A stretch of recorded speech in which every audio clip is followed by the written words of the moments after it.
I bet you have been wondering where I have been, right? Well, nearly 2 months ago, I contracted what in my opinion was the worst bout of flu I have ever had. I was as sick as a dog for almost 2 weeks, and for the first time in my life, I actually had to take sick leave from work. It was no joke, I tell you. I eventually did recover, but was left with an extremely tight chest and nagging cough that I still haven't shaken off completely.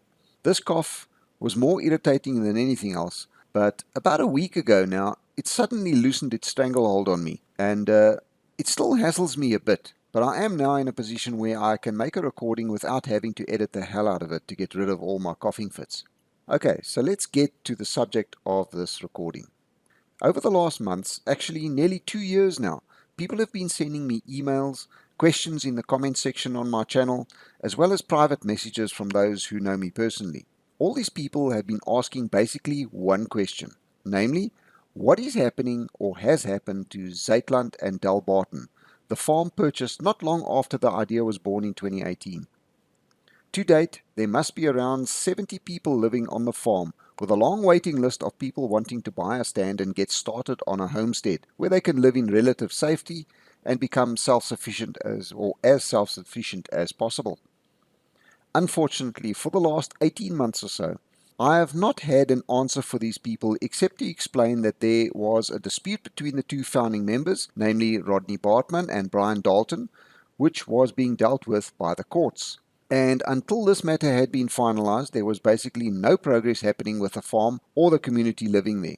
Some of you might know that the second court case was concluded recently and the judge has handed down her verdict. But before we discuss the verdict, I think we need a bit of a recap on what has transpired over the last 2 years or so.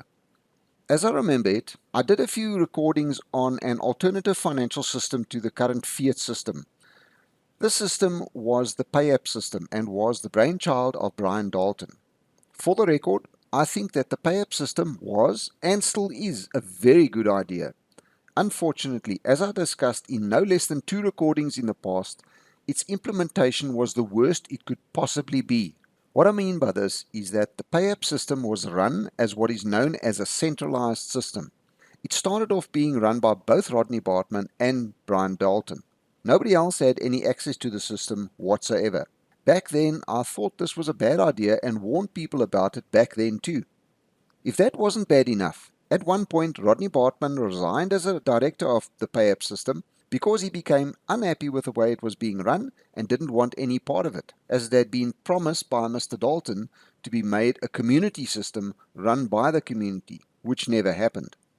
This left Brian Dalton as the only living soul who had total and full control over every single account within the Payapp system. In other words, he alone controlled every cent that was put into the Payapp system by its account holders. With Rodney having resigned from Payapp, Brian resigned as a director of Payapp a couple of weeks later. Payapp is the company in whose name the farm Pampoenkraal, later named Dalbarton, was purchased. There were claims from both sides relating to financial irregularities as well as an inability to agree on which company owed money to which. This is where the lawsuits came from, which we have been waiting for to get concluded, at least 2 years or so now. And then Brian did something that I had warned about in my previous recordings. He locked everyone out of the Payapp system, denying everyone access to their own money. Many of you will remember the recording I did on this predictable event. I have access to all of the affidavits by both parties in which they make their individual claims and answers to each other's claims. I have also got access to the judgment handed down by the High Court of Cape Town on the 8th of June. I will not be making these affidavits or the judgment documents public, nor will I be reading directly from them here. What I will be doing is giving you a summary of what both parties' claims were, what the responses were to these claims, and how the judge saw them and ultimately ruled on them. Now that you have the basic background story, I will give you my very abbreviated version of the claims versus the judgment handed down and the judge's remarks regarding her judgment.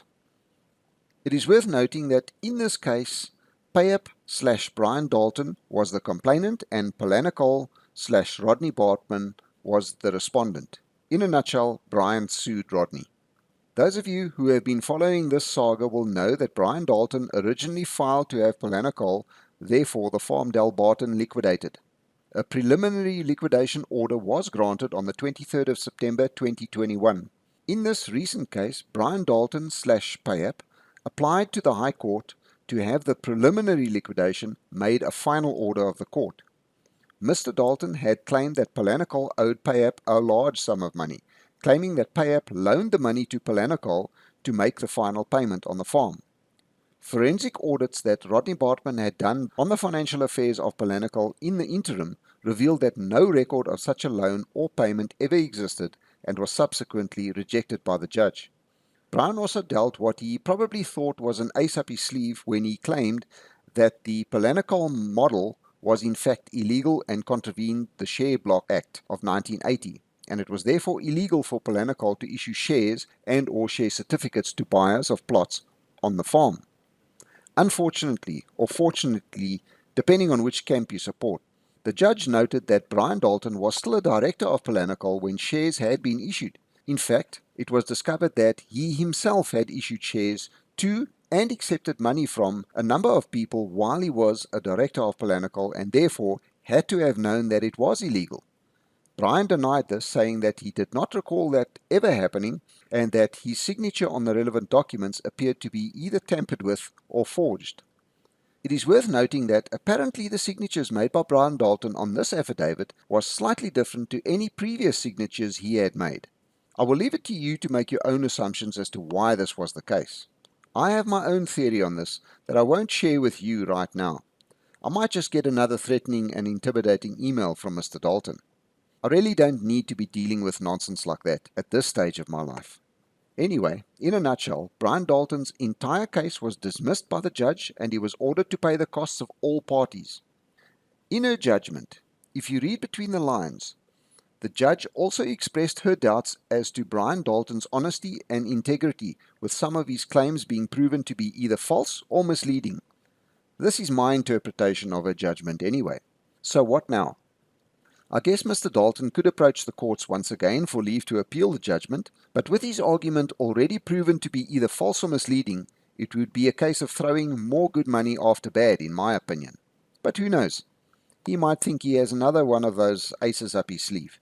For now, I believe that the farm Dalbarton and the plots bought by the people invested there is safe. But the challenges regarding the legality of people being able to do small-scale farming on agricultural land remains. Now that the court case has been concluded in this way, a huge question has arisen. What about all the money belonging to people who put it into the Payapp system? I include myself in that group, although, as I told you before, I don't have much in there. You see, part of Brian Dalton's case was Payapp itself being one of the complainants. Although I can't prove it, it is possible that Brian used funds from within the Payapp system to fund this court case, which now that he has to pay all parties' costs will cost a large sum of money, which has to come from somewhere.